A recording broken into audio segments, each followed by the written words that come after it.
Hello, everyone, and welcome back to the Peterson Institute for International Economics. I'm Adam Posen, the Institute's president, and it's a particular personal pleasure for me, as well as a privilege, to host today an important discussion of a new book, 3 Days at Camp David, How a Secret Meeting in 1971 Transformed the Global Economy. I'll hold it up again so you know what to look for, by Jeffrey Garten. Joining us today for discussion is Jeff himself to present his new book, but also Fred Bergsten and Kathryn Dominguez. And I will introduce each of them insufficiently, but at more length in a moment. The turbulence of exchange rate regimes and US role in the exchange rate system has been a cornerstone or quicksand, depending how you look at it, for many decades. But no more so than in the turning point in the late 60s and early 70s when the US exited the commitment to gold and the Bretton Woods system. We are fortunate to have still with us people who were active and engaged in that period, including our colleague Fred Bergsten. And now we have a historian's perspective from Jeff Garten on that period, whose shocks continue to reverberate through today. The idea for economic research that you have these discrete, what we would call regime changes, is very important to research, but it's also very important to reality. And so it is an important moment to pause 50 years on the anniversary of the momentous event in 1971, when the US did withdraw from the Bretton Woods system, but also in light of how that John Connally, Richard Nixon approach to international economic obligations compares and contrasts with, say, the Trump administration and the challenges today. And so we're very fortunate to have Jeff Garten with us. Again, the book is 3 Days at Camp David. Jeff is Dean Emeritus of the School of Management at Yale, where I believe he was founding dean. He served in 4 US administrations, including as Undersecretary of Commerce in the Clinton administration. He was a leader of Lehman Brothers and at Blackstone in his private sector life between government service and becoming an academic. Jeff has written fluidly through the years on international economic topics, and his new book is one of them. I also recommend to you a new issue of our favorite magazine, The International Economy, which features an extended interview between Jeff and David Smick, the publisher, as well as an article by Fred Bergsten, our colleague Doug Irwin, and our PIIE board member, Barry Eichengreen, all testifying in a sense to the continuing importance of the issues that Jeff raises. Following Jeff's remarks, we'll have a brief conversation, and then I'll turn to our 2 discussants, who we could not have better ones. Speaking first will be Fred Bergsten. Fred Bergsten was, of course, the founding director, now director emeritus and non-resident senior fellow at the Peterson Institute. He and late John Williamson did much to define the discussion of exchange rate policy in the US and in the world throughout the 80s into the 90s. And Fred continues to be active thinking about particularly US-China issues. But importantly for this discussion, he was not quite in the room, but basically in the preparation for the room in 1971, serving at the National Security Council as the economic advisor to Henry Kissinger and a very influential White House player, along with our eponym, Pete Peterson, who was in the room, as Jeff mentions in the book. Fred and Jeff have collaborated, including on this book. It's Jeff's book, but I know Fred contributed to the background. We also are very privileged to have a leading academic scholar of exchange rates, monetary policy, and open economy macroeconomics, Professor Kathryn Dominguez of the University of Michigan, where she also runs the undergraduate honors program in economics. Kathryn co-authored with Jeff Frankel a book very important in the Peterson Institute's own history and very important to the policy debate. Does exchange rate intervention work? ?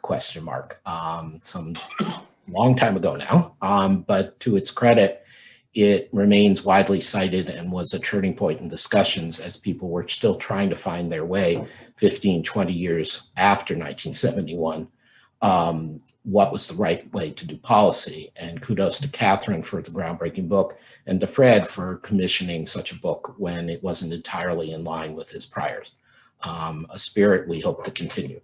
But most of all today, kudos to Jeff Garten. And so Jeff, if you could tell us a bit about 3 days at Camp David, and we'll get started. Thanks, Adam.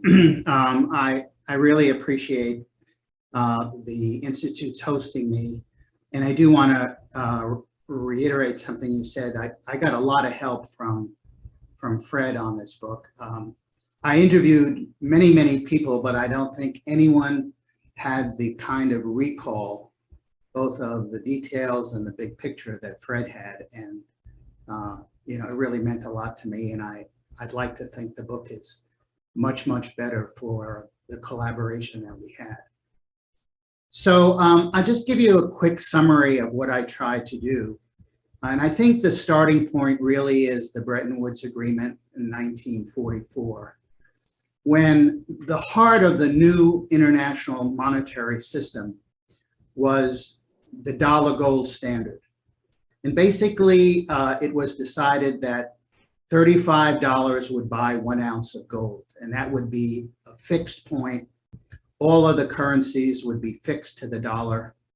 And all of this was done in reaction to the turbulence of the 1930s, when the old gold standard had really fallen apart and competitive depreciations and tariff wars became the essence of the day. And it was, you know, really destructive economic competition.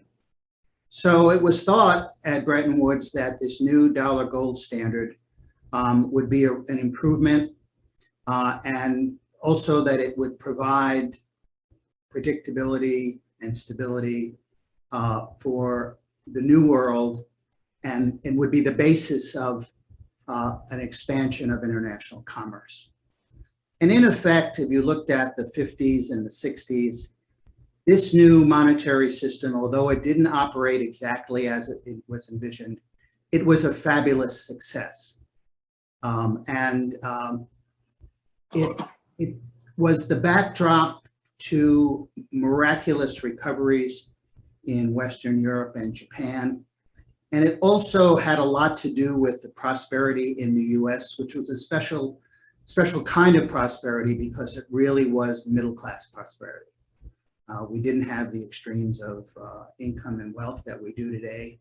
And the United States did exceedingly well. When Richard Nixon was elected in 1968 and took office in 1969, there were a lot of dark clouds on the horizon.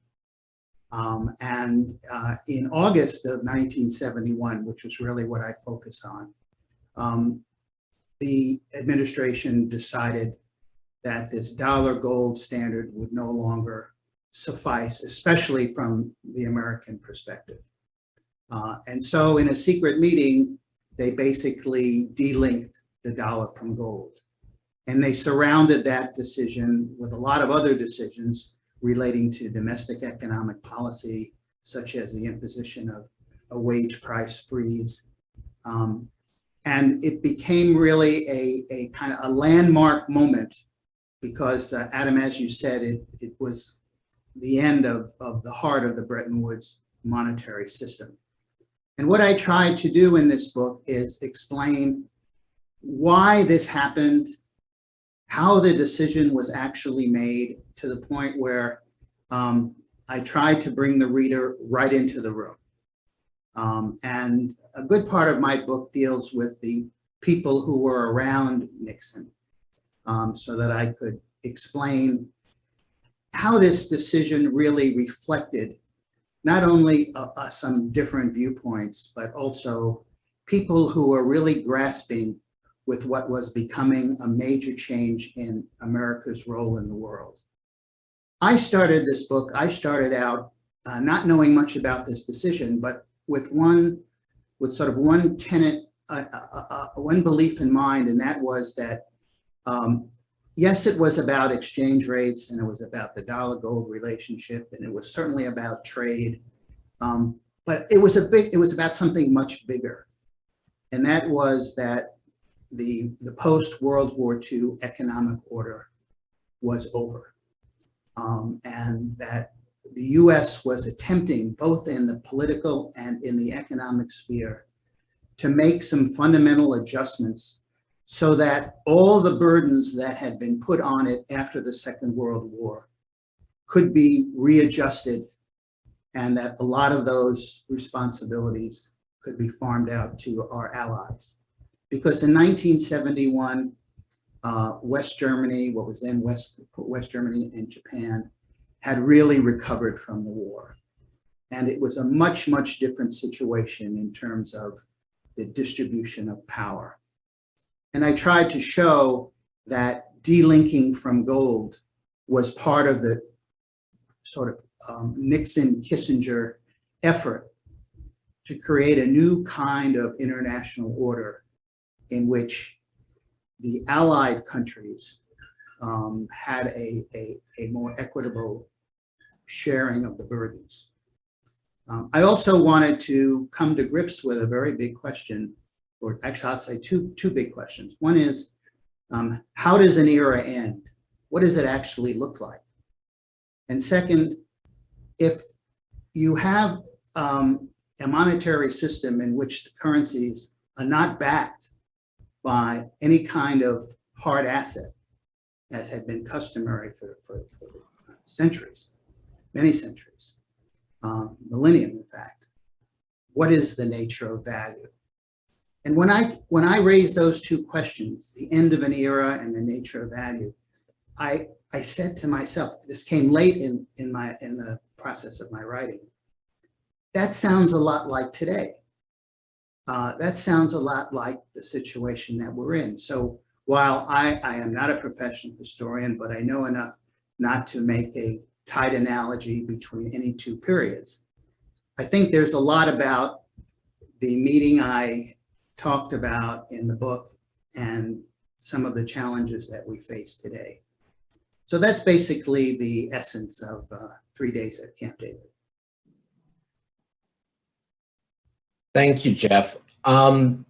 Let me ask you to expand a little bit before we turn to our colleagues. I just want to point out again in this issue of the international economy, which really builds on Jeff's work and has many friends in. Another essay worth noting is Robert Zellick, another board member at Peterson, also puts this in the context of 50 years of big foreign policy questions, this being the Camp David decision.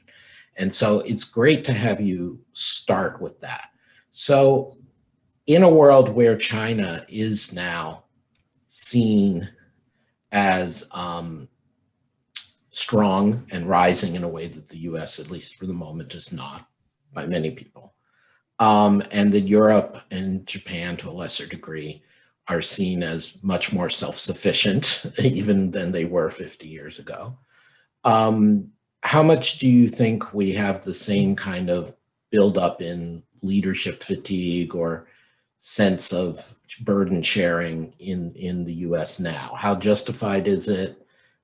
And also, how risky is it if we try to shift this? That's a great question. I think that's the biggest question, really. You know, if you look at the United States, if you look at it historically, we've always had periods of serious foreign policy engagement or serious engagement in the world, and then a reaction that we're doing too much, it's too expensive, and we have to turn to policies at home. At Camp David in 1971, I think that feeling was very much in the air, in large part because of the Vietnam fiasco and the realization that we couldn't have guns and butter at the same time. Up until then, certainly during the Kennedy and Johnson years, we saw no trade-off. It may have been there, but we didn't, as a country, act that way. But Nixon basically drew the conclusion, if we cannot have a prosperous economy, a strong, prosperous economy at home, we are not going to project strength abroad. And I think that's exactly where we are today. And there's some striking parallels between the nature of the problems. In both cases, we're coming off a very long war and have very little taste for that kind of foreign engagement.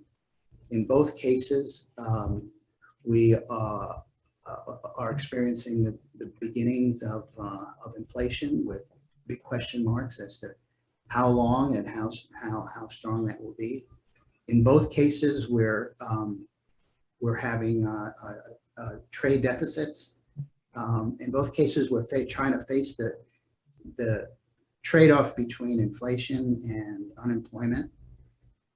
In both cases, we have a lot of social unrest at home and a lot of political division. And yet, in both cases, there are a lot of things we need to do outside the US.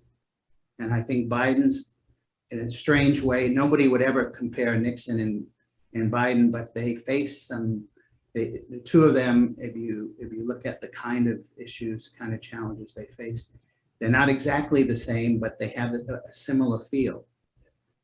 Nixon couldn't ignore, I mean, the external environment. He opened China, he started détente with the Soviet Union.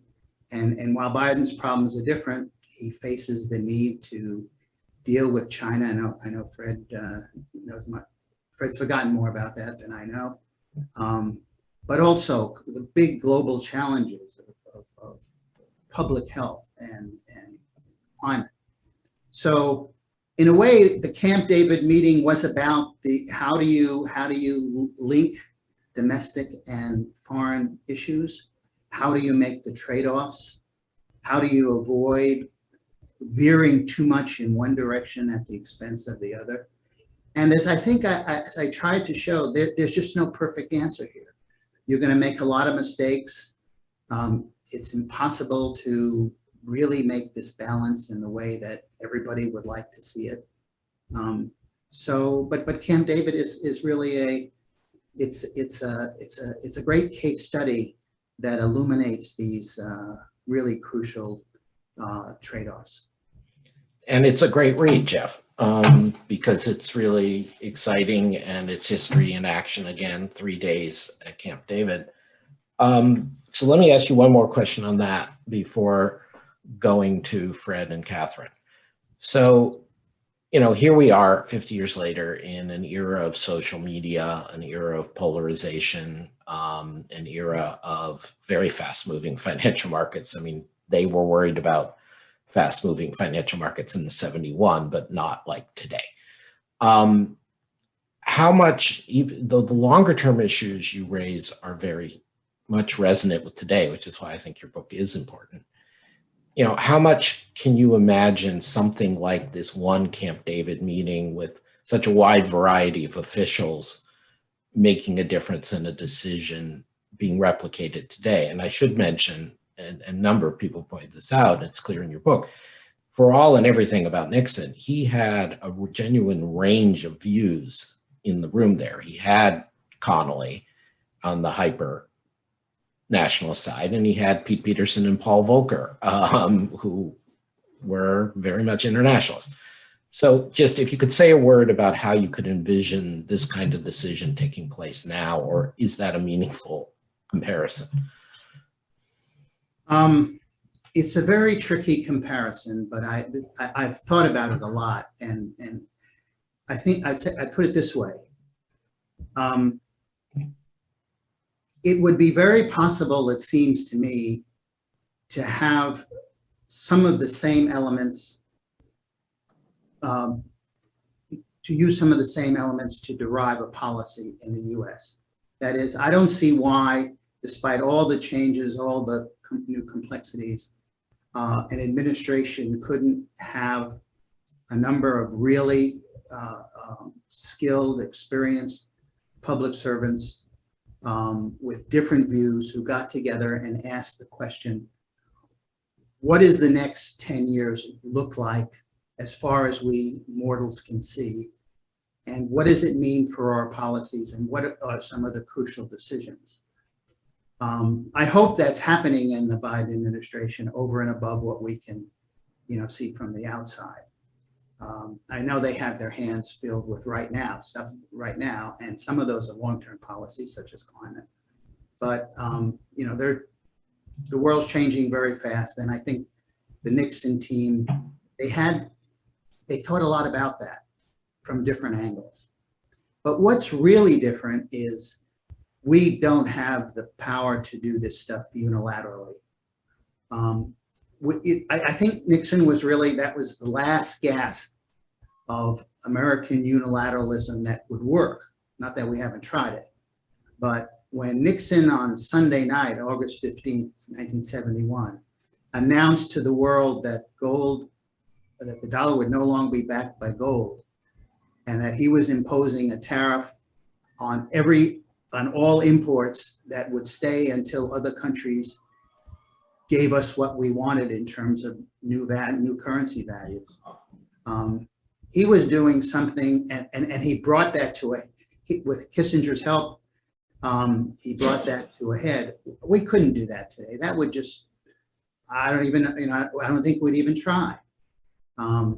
And so we need some way to make some very strong decisions for ourselves, but then they have to be brought into a multilateral context, which is the only way we will be able to, I think, execute. And I don't think there's any doubt that the Biden administration sees it that way. Thank you very much, Jeff. We're now going to turn to our two distinguished discussants, Fred Bergsten and Kathryn Dominguez. This is being recorded. This is on the record. For registered PIIE guests on the call, you can pose questions to Jeff, Fred, or Kathryn by using the Q&A function, and we'll turn to those after our discussants' presentations. But first, Fred, over to you, please. Thanks very much, Adam, and thanks to Jeff for the book. It's a terrific book. I urge everybody to get it and read it. It is an exciting read. It was a monumental event, Camp David. This is the definitive account of that monumental event. I know it was a difficult and demanding job for Jeff to do it, and I congratulate him on it. It was a privilege for me to be able to help, and I thank you for your words on that. I want to talk briefly about the implications of what happened then for what's happening today, but I want to start with a unique personal experience I had. 3 days after Camp David, literally 3 days later, Secretary Connally invited me and 3 other outsiders to come and consult with them. And he started the meeting by saying, you know what we've done, what should we do next? And it was pretty clear they did not know what to do next. And you go into that in your book. We had a 6-hour meeting. Connally ran it personally throughout, knew all the details. Neither Volcker nor Betty nor anybody else really said anything. It was Connally's show. Cooper and I in particular urged changes in the system, but it became clear that was not Connally's interest. And as we got to the end of the day, 4 o'clock, 6 hours later, Connally said, I want to thank you, gentlemen, for coming. Before you leave, I want you to know my philosophy. My philosophy is the foreigners are out to screw us, and our job is to screw them first. That was the architect of that policy and the guy who was charged with carrying it out. I tipped over to see my old boss, Kissinger, told him he was dealing with a xenophobe who was going to mess up his whole foreign policy if he didn't get on it. Kissinger acknowledged he did not know Connally very well and was going to have to do that. And later on, as Jeff says so brilliantly in the book, Kissinger actually engineered the resolution of the crisis. But if all this sounds familiar to us today, it should, because it is what we have just seen with Trump. Trump is the modern day reincarnation of John Connally. The same xenophobia, the same unilateralism, the same bullying, particularly of allies, and comes across as a throwback to that period of 50 years ago that Jeff described so brilliantly in the book. All of that, both in 71 and now, was quite popular domestically. Trump certainly played that up in his political career and campaigning. But of course, the rest of the world was horrified and thought the United States had gone rogue in 71 and again now. This time, of course, the view being that the US had abdicated, literally abdicated, the global economic leadership it had been carrying out for the last 75 years, and therefore the world system was thrown into an open, uncharted, leaderless mass, even more so than it was back in 1971. But the big picture message, I think, from the two events, Camp David and today, were strikingly similar. And Jeff hinted at it a minute ago. US foreign economic policy had changed dramatically and drastically, as evidenced by these two occasions, Camp David and Trump with his international economics approach. In both cases, the US did have to adjust to changes in the world scene. Jeff just talked about that, the recovery of Europe and Japan in 71. The US share of the world economy, which had been 50% in 1945, dropped back to its more normal 25% by the time of Camp David. And now we, of course, face the rise of China, the first real national challenge to United States economic hegemony in more than a century. So both had similar causal factors. The reactions were different in the detail, but in broad terms, very similar stuff. Very important implications, of course, for US domestic policy. Bipartisan basis, reaction to both was favorable domestically. Jeff points that out very nicely in his book in 71. But the politics domestically almost required changes. Now, I stress that now it's not just Trump. The Democrats took credit for torpedoing the Trans-Pacific Partnership. The 2016 and 2020 campaigns were at least as globalization from the Democratic side as the Republican side, maybe more so. So it's much more than Trump. Biden, of course, brings in a much better tone than Trump, but not much change yet in the substance. We still have the national security Section 232 controls on steel and aluminum imports from our closest allies. We still have the Section 301 trade war tariffs against China. There's no real change to bring the World Trade Organization and its dispute settlement mechanism back into play. So we're yet to see how this reversion that Trump started is going to play out. The message to the world then and now, I think, was pretty clear. US global economic leadership was moving in very different directions. Especially, and Jeff said this, the US will insist on more help from its friends and, in some sense, from its rivals, like China now, in order to maintain a liberal economic order. It's going to have more help. The leadership is going to have to be shared.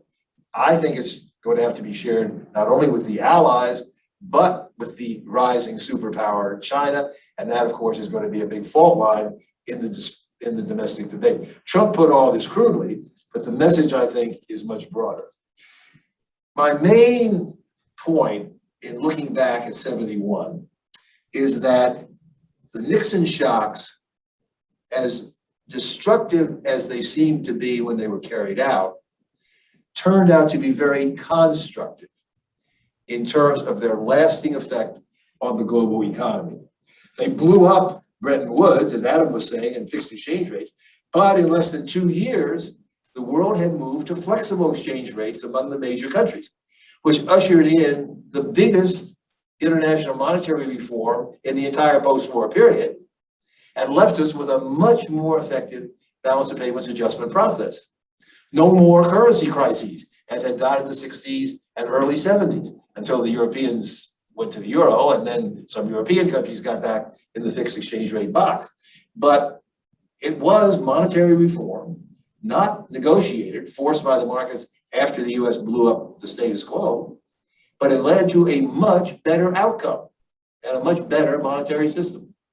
On the trade side, it took a little longer, but the Tokyo round started 3 years after Camp David, and it led to the first real attack on non-tariff barriers.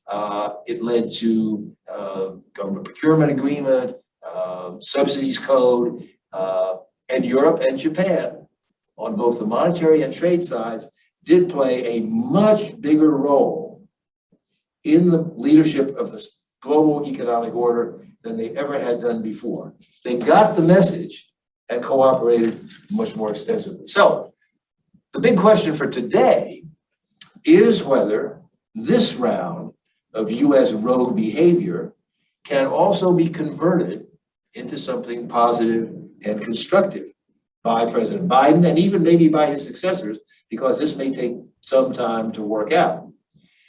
I think it can be turned positively if the US gets its own act together, as President Biden is clearly trying to do, but also if the message to the rest of the world, properly modified and modulated, as the Biden administration is doing, if that gets through, and if the main foreign countries, the allies, and I would say China and some others, help out in running the system.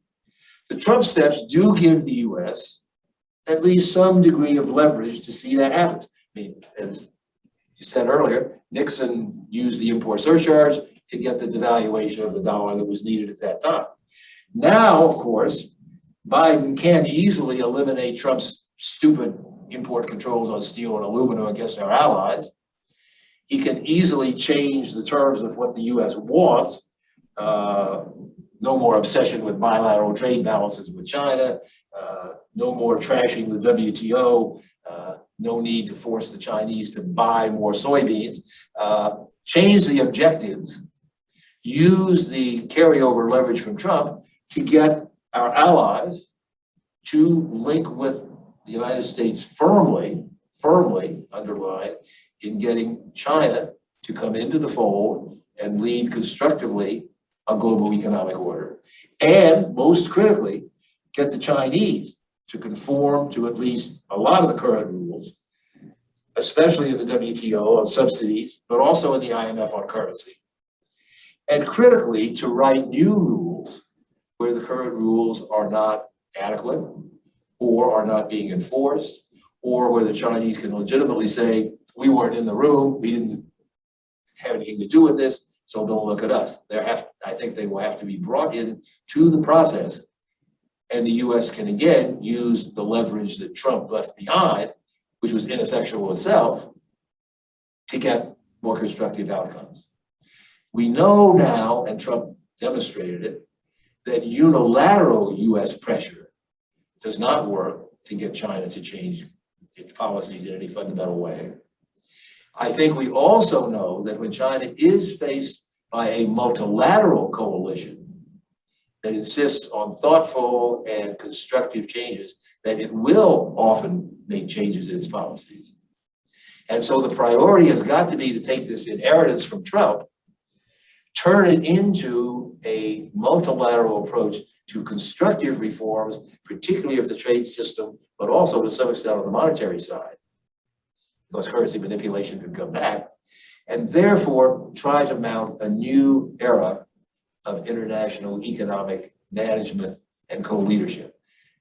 If Biden and his successor could do that, they would emulate what Nixon's successors did in his case and turn a negative, destructive event into something constructive for the world economy. Thanks. Thank you, Fred. Let me go right to Kathryn Dominguez. Professor Dominguez, over to you, please.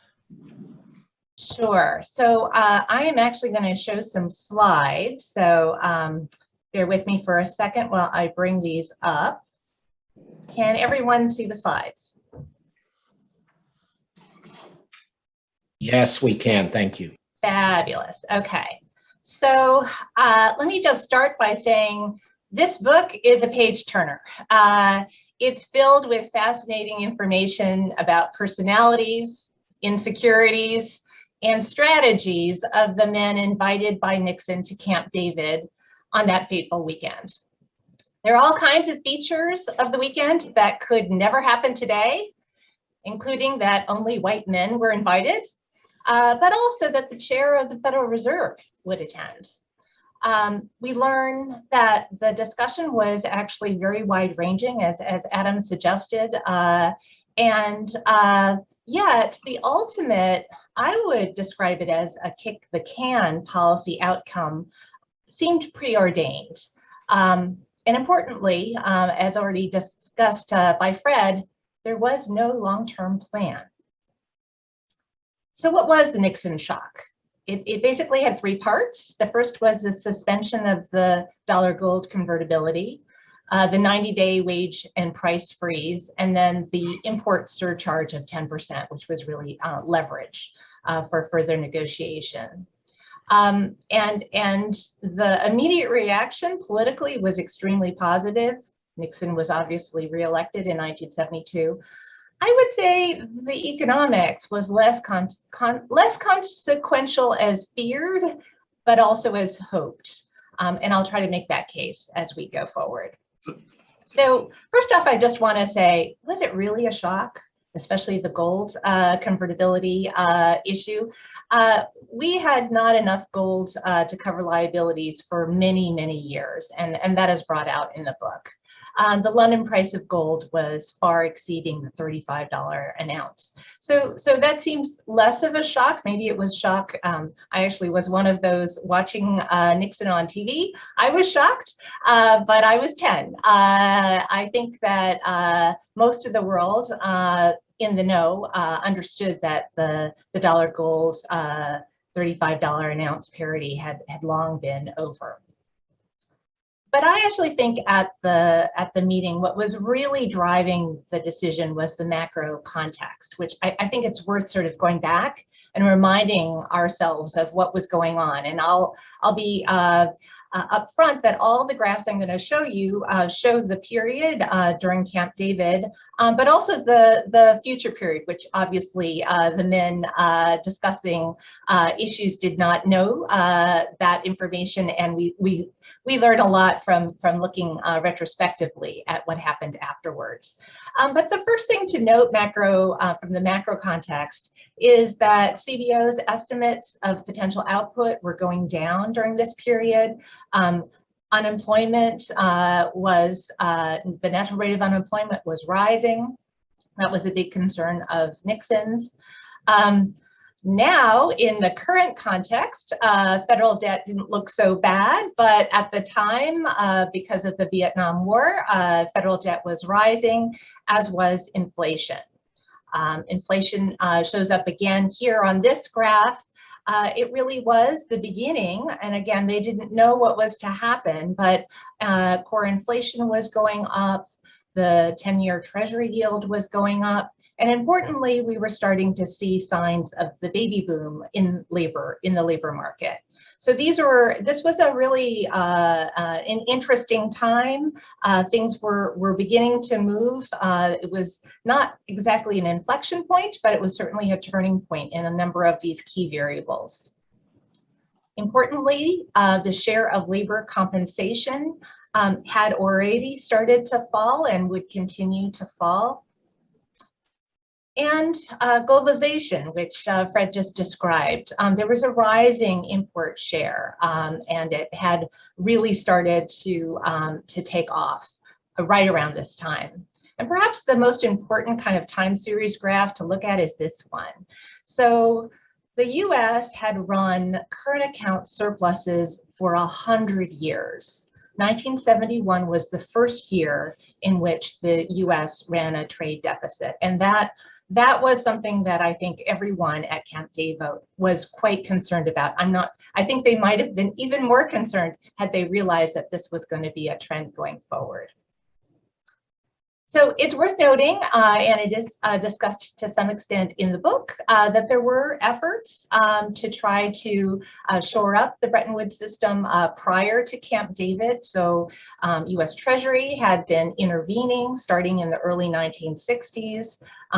The London gold pool had been put together to try to intervene, to try to keep that $35 an ounce parity. And the Fed had been using currency swaps in order to defend the gold stock. So there were lots of different efforts going on during the 60s to try to shore things up. But by Camp David, it was really looking like the Bretton Woods system was ready to collapse, whether or not it was announced by Nixon or not. One thing that the book doesn't go as much into, and I do understand why, but it's worth remembering that economists at the time were aware of the Triffin Dilemma. Robert Triffin had actually sketched out this view that no matter what the currency was, obviously it was the dollar, but whatever global reserve currency was in place within the Bretton Woods system, it would sort of by design lose its privilege. The more people wanted to hold dollars, the more that country would have to run deficits, the more other countries would be forced to run surpluses and build up reserves, which would then ultimately make the dollar or whatever that currency was less stable. So the system in and of itself, people understood kind of had within it the seeds of its own destruction. Here's a graph of exchange rates, just to sort of give you again a kind of a zeroing in view of what was going on in 1971, but then also some context about what happens later. And Fred, note I've put China in here just for context. Obviously, they were not part of the discussion at Camp David. But it's also worth noting before this momentous decision that was announced by Nixon on August 15, 1971, there had been some movements of other countries. The British pound and the French franc had been devalued substantially, and the mark had been revalued substantially before in 1969. So again, the 71 kind of imploded the whole thing, but there had already been some movements by other countries to try to shore up the system. So after Camp David, there was an attempt to bring something like Bretton Woods back with a new gold parity and new fixed exchange rates, a much devalued dollar. That did not hold, and we ultimately did move to floating exchange rates. And again, if we go back to the beginning of the book, you learn that certain men in the room wanted a floating exchange rate regime from the get-go, and others, including Volcker, had really wanted to try to hold on to something like a fixed exchange rate system, and ultimately the free floaters won. Also worth noting again that the Europeans decided to create their own system within a system during this time period as well. SDRs are in the news, so I thought I would bring them back up. So Triffin had a solution to his dilemma, which was that there would be the creation and issuance of a global liquidity. And he thought about Keynes's Bancor, but the IMF actually created and put in place the special drawing rights in 1969. So again, before Camp David. And the idea here, I think Volcker, in the book, it's described that Volcker was hoping that these SDRs might substitute for gold in some new system. They didn't substitute for dollars or for gold, but they were in place. And it's worth noting they're back in the media right now. The IMF is suggesting a substantial new general allocation of SDRs, particularly targeted at helping countries that have been decimated by COVID. So again, coming back to Fred's idea of looking at now versus then, SDRs were part of the in before, and they're back in the news. Okay, so let me just wrap up. I think we learned a lot of lessons, both from the time period and from the book. I would say that the gold link was unimportant, and it was often thought to be one of the key components of the Nixon shock, but I'm not sure that it really was.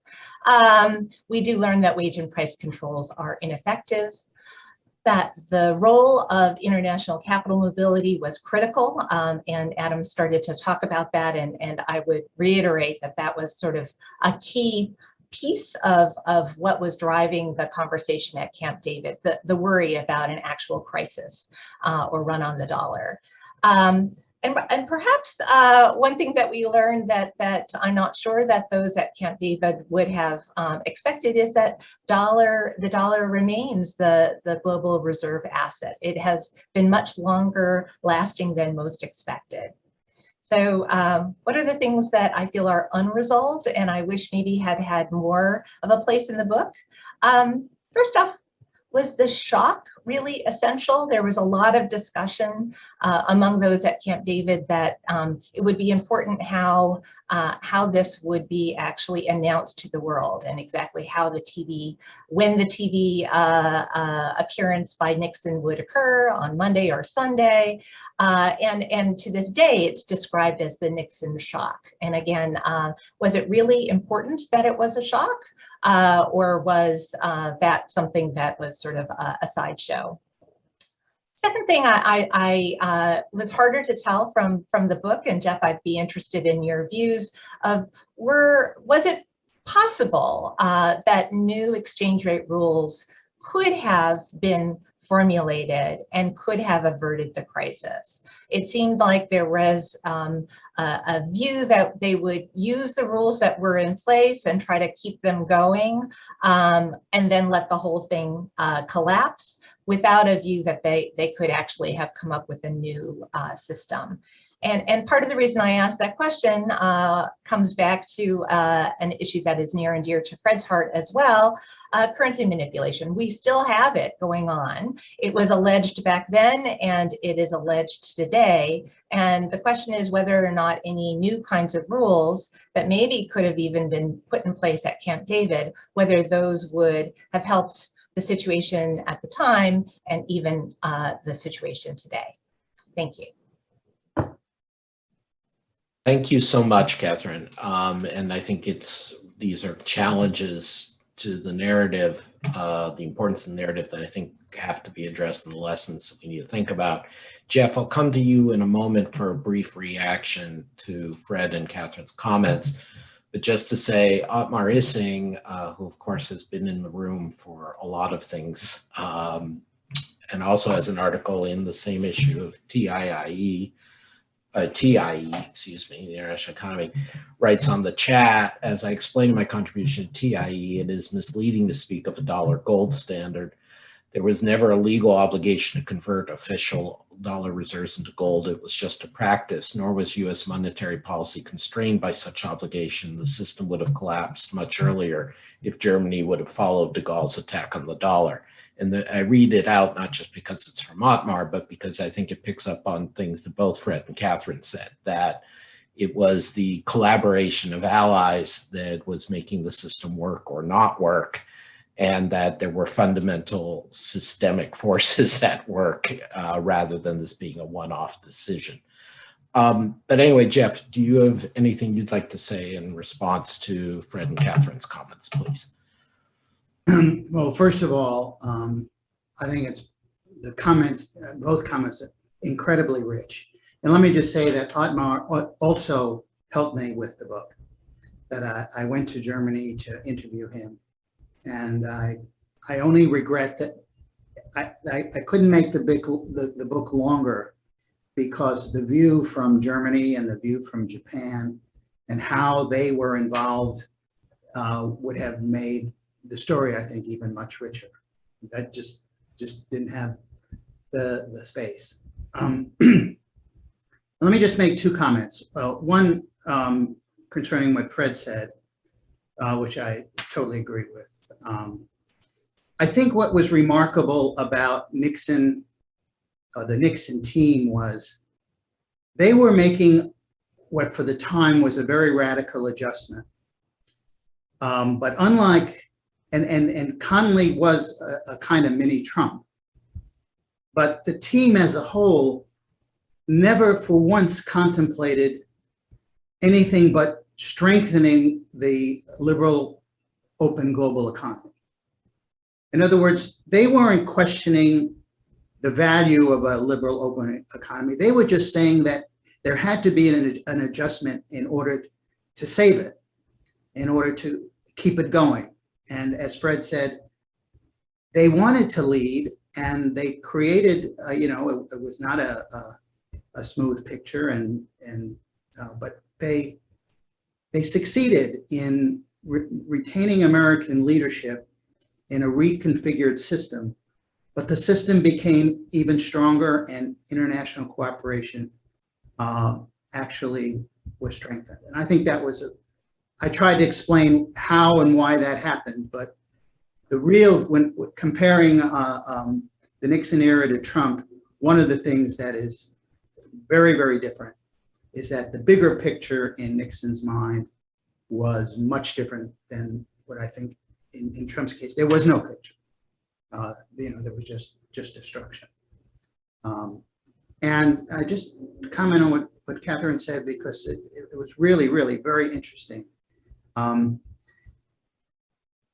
Triffin Dilemma, the reason I didn't make a big deal out of it was I'm not sure anybody around that table in Camp David, maybe McCracken, but I don't even think they were particularly aware of it. There was one, I couldn't put this in the book, but Schultz himself, these were not people who were really schooled in the international system, except for Volcker. And these issues of exchange rates and deficits and surpluses, this wasn't Schultz's bag. He wanted freely floating exchange rates as almost as a matter of ideology. And Peterson basically was totally new to the international economy, but he put his finger on something, which was, he said, the only thing that really matters is that we invest in ourselves. And we're not investing in technology, and we're not investing in the workforce. And that's really going to come back to haunt us. So we can talk about all the macroeconomic factors, but one thing I was trying to do was to say, what's actually in the minds of these guys around the table? What were the limitations and what were they dealing with? And given all that, I think they came out in a pretty good place. Thank you very much, Jeff.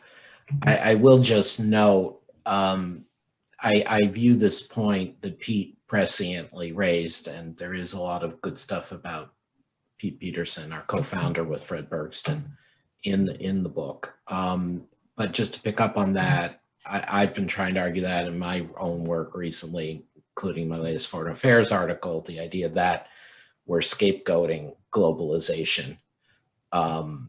And one aspect is what you and Fred have raised, which is trying to turn that into a stimulus to better behavior or perceived better behavior by allies.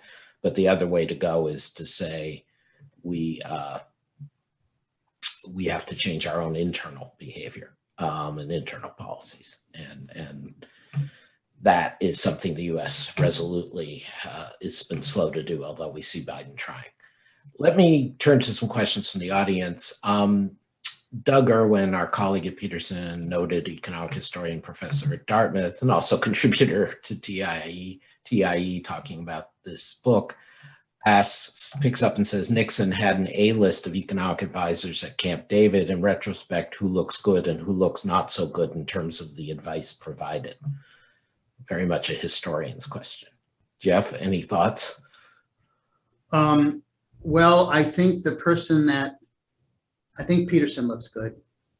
I think that actually a lot of them look good for different reasons. Peterson looks good because, as you said, Adam, he recognized that in a sense, the enemy is us, that we have to really, that to the extent we can do the right things at home, the other stuff really follows. I think Schultz comes off well because he really did understand at some level that the kind of globalization that was emerging required flexible exchange rates.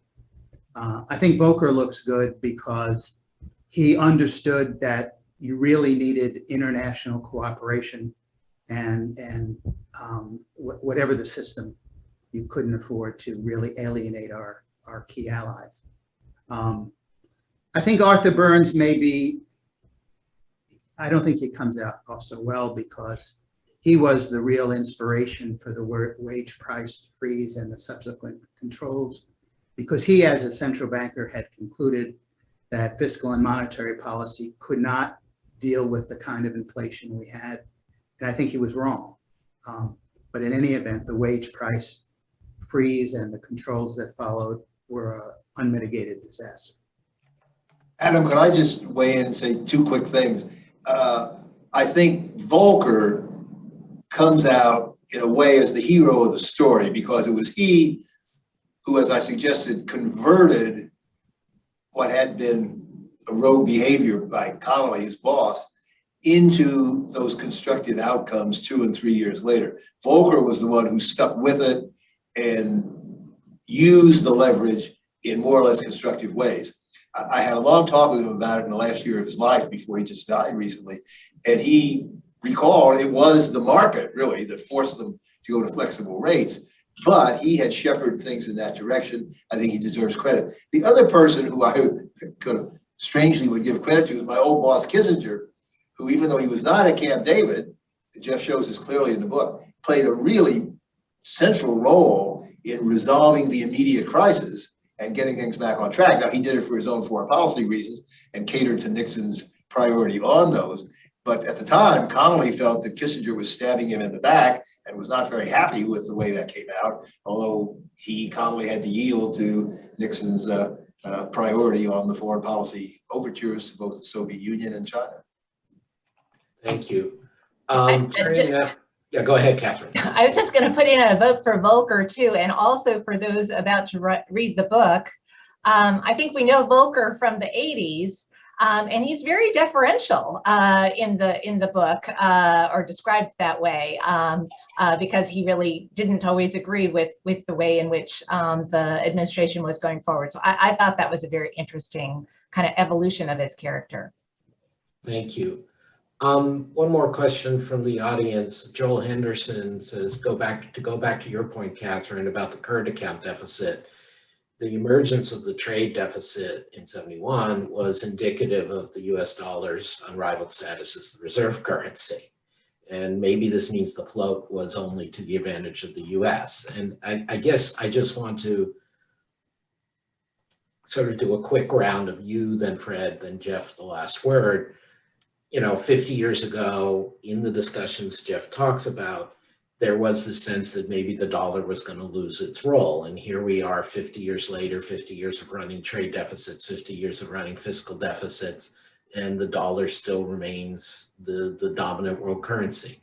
Do we have any reflections on that? I mean, because it's such a contrary phenomenon to what was expected. And frankly, some of the stuff that Fred, John Williamson, Bill Klein, and others published from Peterson in the 80s. Well, I think what we all probably underestimated in assessing the future of the dollar was the simple fact that there was no alternative, that the US had no real rival in terms of a foreign currency based on an economy anywhere near our size, financial markets anywhere near our size. So, as you say, despite terrible economic performance, double-digit inflation for several years in the late 70s and early 80s, lousy economic policies at time and again, the dollar remained the key currency. And the question now is whether China, which will rival the US for the first time in over a century in economic capability terms, will have financial markets and policies that will enable the renminbi to step up as a global currency. So far not. So far there's still no real rival, and therefore the dollar remains supreme. And I think the move to floating rates definitely was a plus for the dollar, because it got the US out of the box of running those large deficits. It still ran the large deficits. Thank you, Fred. Kathryn? I agree. There have been many a dissertation written on how quickly the dollar is going to fold, and yet it's still with us. I mean, I think the current competitor might be one of the blockchain technologies, a digital currency, but we'll wait and see. Everyone has to trust in that technology as much as they trust currently or distrust the dollar. But I think it really is a question of there is no alternative right now. Thank you. Jeff, over to you for a final word. Well, I think it's been a really great discussion, and I want to conclude about the dollar in the future and build on what Kathryn and Fred said. There may be no alternative, but I think that the biggest threat is January 6th. I think that overwhelmingly, the reason the dollar is what it is that there is, in the end, a level of confidence in US institutions. And I can't think of anything more ominous for the future and, politically, but also on the issues that we're discussing, that American democracy collapses.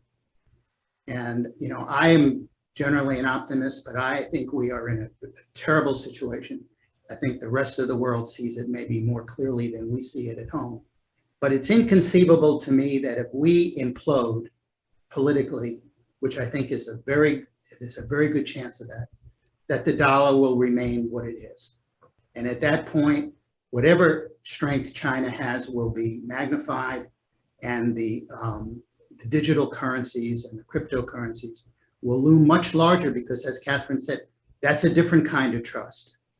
And I think we're very close to a situation where people will say, I'd rather trust in something else than I will in the American democratic system and the rule of law. So I'm very worried now that we're in a bad place. Regrettably, that is, I think, the right note to end on. Thank you very much to Kathryn Dominguez and Fred Bergsten for their contributions to this discussion. Thank you especially to Jeffrey Garten for allowing us today to have this discussion, and to our colleagues at the International Economy magazine for promoting this discussion in their own issue and their own collection of essays. The book, which you all should read, is 3 Days at Camp David, How a Secret Meeting in 1971 Transformed the Global Economy by Jeff Garten. Thank you all very much. Thank you.